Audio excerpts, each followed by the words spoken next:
Hi, welcome to the Big Bear Homestead.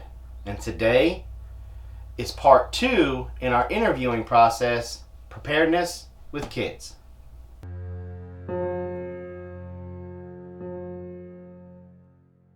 Okay, so this week in our Preparedness series, we're going to be interviewing Carol Ann.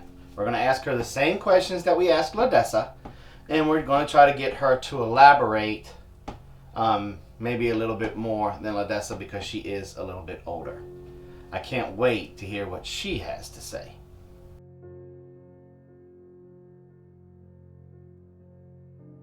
What does being prepared mean to me? It means that you can be safe no matter what, kind of have that extra food in case of times where the power goes out and there's no food on the shelf and that kind of things.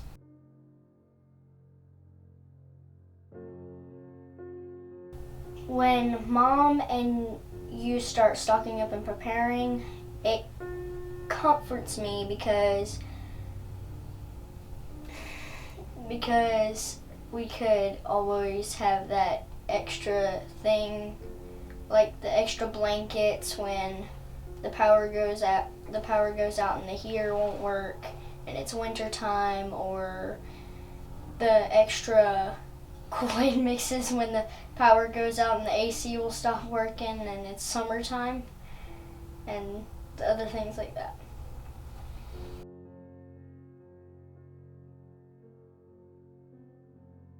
I'm worried about all kinds of disasters. A strand of the rabies virus getting out, a tornado coming, a fire getting out in our house, because it all started when we did a history lesson and we were talking about the Black Plague, and I started going, when is this going to happen? What, you think the Black Plague will happen again? It could. Well, why do you say it could? Didn't we kill it with vaccines? But a strand of it could come out because there's all different strands of disease: bird flu, Ebola, rabies. Right, but you're telling me you don't feel safe with all of the government vaccines that they have out there to help stop and kill these viruses? Mm-mm. Okay, so you're concerned about that, but does prepping give you any type of comfort whatsoever against your worries with that? Yes, it does. It gives me comfort of all the worries. Well, why? How does it give you comfort? Well,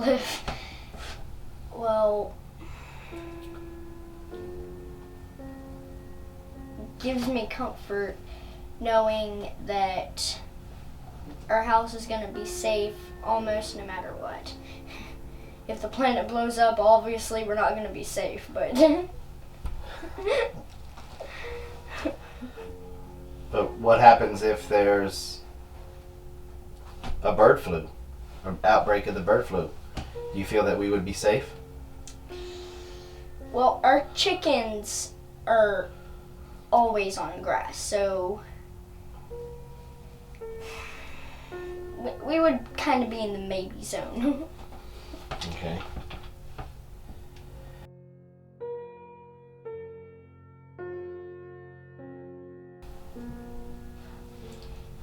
Training Apollo to be kind of like a guard dog, because it's funny to see him try and attack a little dummy and he fails. It's really funny.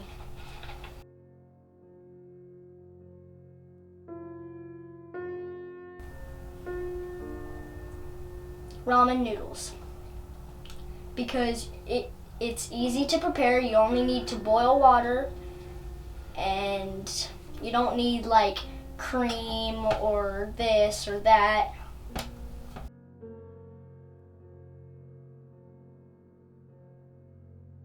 Yes, I think every family should prepare, especially if you're in a city where there's a lot of houses. Because if the EMP comes and everyone starts clearing off shelves and there's no more food left, raiders are gonna come.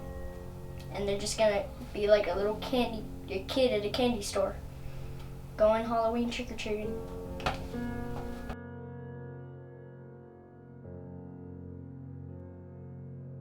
No, I think they should be comforted by family. I think they should kind of have fun with it and like put it into their school and kind of associate with it. Well, what do you mean by they should have fun with it? What is fun? Well, like if you started a garden and you now have potatoes, you can, like, because kids like to get their hands dirty, they dig up potatoes and put them in the cellar and learn all types of new things, like going camping or learning how to open a can without a can opener with a rock, or learning how to start a fire with a boat with flint and steel and that stuff.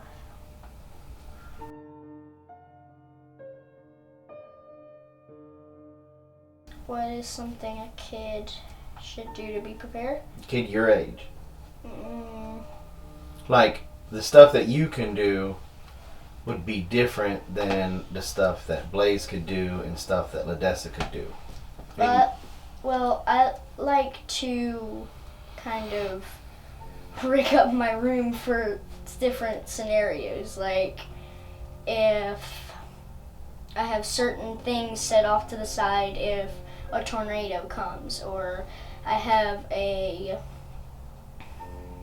if someone ever tries to break into our house, I have a whole system rigged up, or if an EMP comes, I'll have like a trash can in my room to protect all the walkie-talkies and stuff like that. Or if a fire comes, have certain things set up. And okay, you said you had a trash can in your room to protect your walkie-talkies. What is that called? What do they call that? What's the big fancy name for that? Do you remember? Okay, well, can you explain what it does? Well, it protects the walkie-talkies from the EMP coming in and wiping out all of the electric thingamajigs.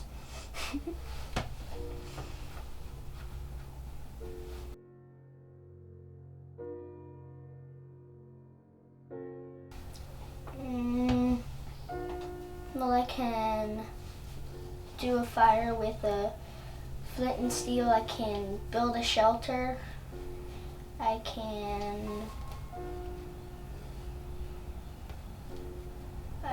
set traps for animals. I can make a smokeless fire. I can we learned how to do a smokeless fire. I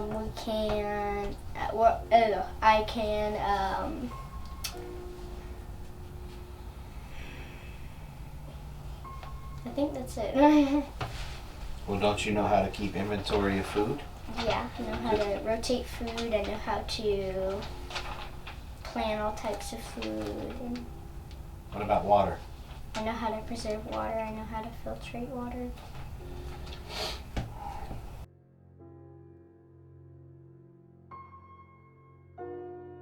I used one of my preparing skills to help Ladessa because we were maintaining a fire and it was getting really, really cold outside, and we couldn't go in because my brother and my mother were filming the kitchen time.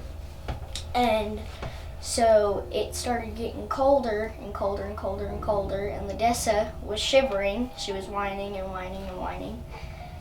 And she was sitting on a couch, so I flipped the couch over and stuck her under there, put a towel over where we were using to kind of block the fire, but the fire would still be heating her up, and I put her in there, wrapped her in a blanket, and she fell asleep. Okay, well, that was interesting. Faraday cage in the bedroom. Learning how to make a smokeless fire.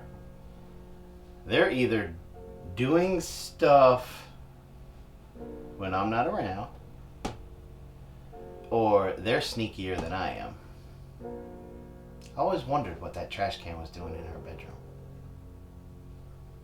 I thought she was just being motivated and collecting trash. Well, it seems like as we've gotten older with my children so far, it seems like they're taking the proverbial bull by the horns, and they are implementing everything that they learn. I find it very interesting that when we asked Carol about should other children learn how to prepare, she said that they should implement it into their school day, which is what we do here. So that tells me that that is a very valuable part of their school day, that not only are they really learning something, but they find the value in it. Because as we all know, with children, if they don't really find any true value in it, they really just kind of gaff it off when they're in the schoolhouse or when they're at school. So at least that warms my heart a little bit. I don't know about the whole thing that she was talking about with the fire, because if they were outside, they usually just come in here and nag me. So I don't know where that story came from. But anyway, I hope you guys enjoyed this. Stay tuned next week to where, dude, we're interviewing Blaze, Mr. One Direction. So stay tuned. Let's see what the teenage boy, who's about to fly the coop. He's 17, getting ready to graduate, getting ready to go off on his own. It's very good for him to do that now because he knows everything about the world. And so we'll see what his intake, his input is on this whole preparedness, because his is the one that I'm intrigued to hear the most, because we've been doing it since he was about 7 or 8. So there's a lot of years where we did a lot of tripping, a lot of stumbling, and a lot of growing in our own preparedness set that he had to stumble along with us. So it's going to be very cool to hear what he has to say. So you really don't want to miss that. Then after Blaze, Carol and Ladessa had a great idea. We're going to interview me and Mom after we see what all the kids have to say, to give our input on what they said and how it makes us feel as parents, to see if whether or not we did our job. Well, thanks for coming by the Big Bear Homestead, and like always, have a nice day.